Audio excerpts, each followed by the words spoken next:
Good day everyone, welcome to this tutorial for Maya. I'm going to show you very quickly a squash and stretch tutorial using the polygon primitive, one of the polygon primitives shape called sphere, which you can create by here, or if you are under the polygons menu over here you can click on the sphere, which is the first shape on the left side. Make sure you're in the main polygon menu so you can see the rest of the menu options which we are about to explore. So I just click the sphere and I'm gonna create it over here. Press W to position it somewhere in the center, and now I want to move it up, so I move it on the y-axis up, so that's where I want it to be positioned in the beginning.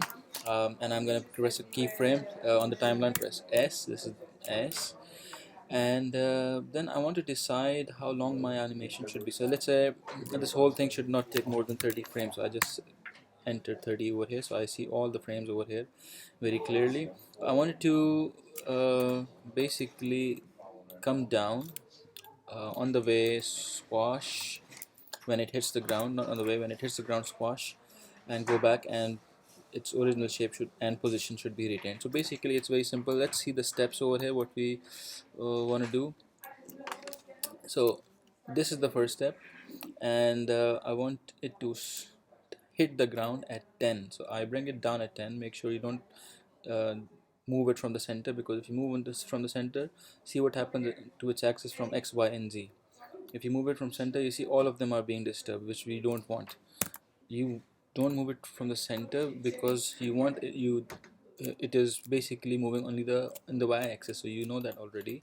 You click on this, select the move tool, and when you move it in the y-axis, you'll see nothing else will change in the right side in the channel box editor except for the translate y position numbers. So I hit it on the ground and I press S at 10. Now I want it to go back, so it should be exactly taking the same time, 1 to 10, meaning 10 frames to hit the ground, 10 frames to go back. So I come at 20, and the easiest way to do that is just copy 1 and paste it at 20. So what that will be doing is basically exact same position. It will be click on this and then right click and then paste it. It will be pasting it exactly the same position. So if you play it now, it will be coming down and going up exactly the same position, so there will be no jerk in between. However, what I do also want now is that when it is touching the ground, it should be squashing. So now I'll tell you how to squash it, and then there is a mistake over here I want to point out so that you guys don't do it and you think like an animator. You don't do step by step. You have to think in advance and then keep coming back and then go forward and then keep coming back. What do I mean by that? Let me just show this to you. And I press R or the scale tool, and I want to stretch it towards the x-axis or the z-axis, and I will squeeze it towards y, and I make sure it is touching the ground. I press S again. Whatever changes you make sure you press S. So that looks like a good squash. However, when you come from start, you see it will start squashing from the beginning. That is not quite what we want. We only want it to squash when it touches the ground. So I'm going to undo that, so it does not squash when it touches the ground.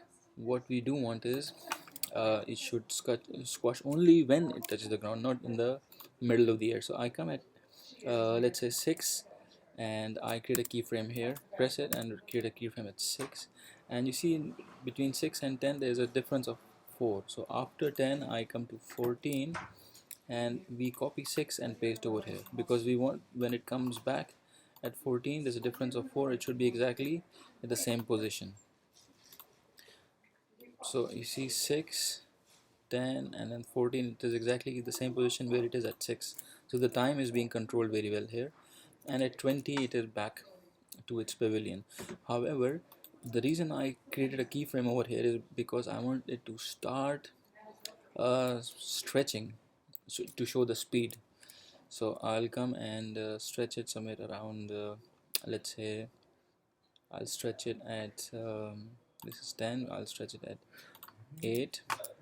So I'll press R again and I'll stretch it towards the y-axis, and I'm gonna squeeze it from the z-axis or the x-axis. You see this is z is on my left side, which is left and right. Whatever changes you make, you press S here. Okay, so that's how it is. So it comes down. Up till now there is no change. From 6 onward going to change the shape now. 6 to 8, you will see it is stretching to show the speed, and then it will squash. Okay, now I've not quite made the squash yet, so I'm gonna click on this on 10, and now I will stretch it on the z-axis, bring it a little down so it hits the ground, and I press S. Whatever changes you make, you should press S. So it comes down. Up till now no change, and now it will start to show it is stretching to show the speed, and then it is going to squash. Okay, yeah, that looks like a good squash. I'm gonna copy 8, and the difference between 8 and 10 is 2, so I'll come on 12 and I press paste over here, and it's quite similar. Let's see, are we happy with this? I'm gonna play this from here. Comes down, squashes, and goes up.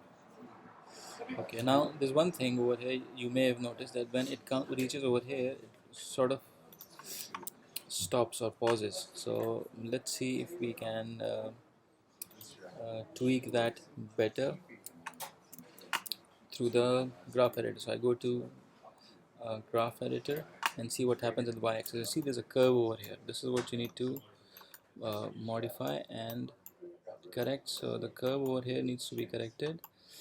I click on this, and I move it up to make sure the curve is a straight line, and I click on this and its handle, and I also make sure it's a straight line.